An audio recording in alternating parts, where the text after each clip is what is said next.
Hi, it's Jill Nurse, a Coldwell Banker, and this is your monthly market update for November.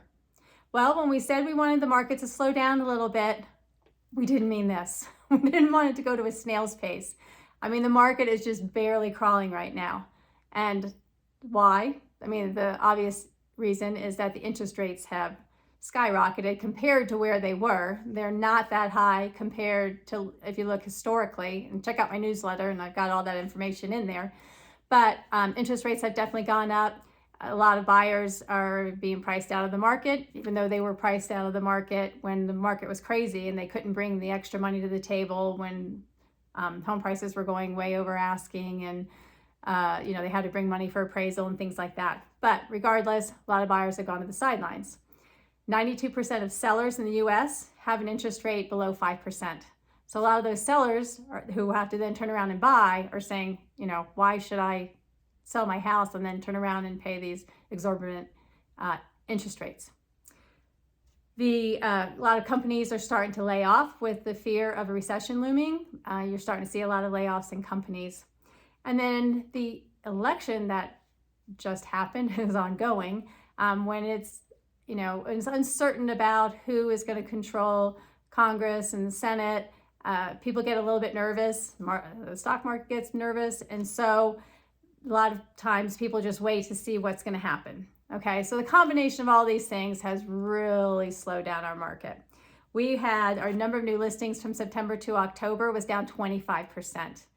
Pending listings were down, sales were down. So our inventory, because everything was down, our inventory was down as well. Our inventory was down 8% from September to October. So the bottom line is just not a whole lot happening. But the industry experts, the analysts are predicting that come 2023, our spring market is going to pick back up right where we used to be. Not COVID, but pre-COVID, what we used to be, what we were used to before. So there's going to be interest rates, they believe, are going to come down and be somewhere between 5 and 6% in the spring. So we're going to see a lot of buyers come back into the market. We're going to see sellers that say, okay, that's more reasonable. I'm willing to get back into the market, and this is a good opportunity for me to sell my house because they know buyers are coming back in.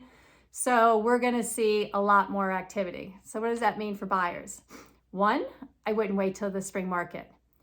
I would start looking now. I would see if I could get a house before the spring market, before the prices go up. If you remember the past, prices always went up in the spring, right?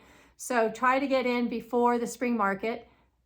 There's lots of ways to bring down interest rates. You can do a buy down. You can do an adjustable rate. You can refinance down the road. One of my favorite sayings is that marry the house, date the interest rate. The price that you pay for the house and the house that you get is forever, as long as you own that house. The interest rate is going to change, right? You can always refinance.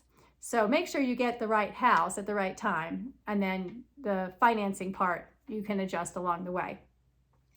So right now, interest rates have already come off a little bit. They were 6.95. This week, they're 6.75. So we're seeing them come down a little bit. But if you wait till the crazy market, prices are going to go back up. And now you might be in the same boat where it's a little bit harder to afford what you want. So try to get in earlier. A lot of lenders will allow you a one-time relock. So if interest rates do go down while you're under contract, then you can relock at a lower interest rate. So don't necessarily wait till the spring market. Sellers, get your houses ready now. If you don't have the money to do some upgrades to it, we have a program called Revitalize. It doesn't cost you anything.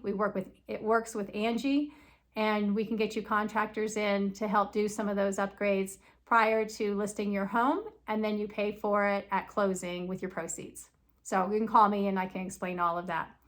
But get all that done now. And if your house is, has some issues or some shortcomings, and it's going to be a little bit tougher in a competitive market to get your house sold or get it sold for the price that you want, it's a good idea to maybe list before you hit the hot spring market as well. So it's not going to be gloom and doom come 2023. Everyone's anticipating that things are going to get even more back to normal, which is a great thing. That will be a great market because it'll be a win-win for everybody, right? So if you have any questions, if I can help you with anything, please don't hesitate to reach out. Have a wonderful Thanksgiving. I'm so excited we're getting into the holidays. Have a great Thanksgiving, and I will see you in December. Take care.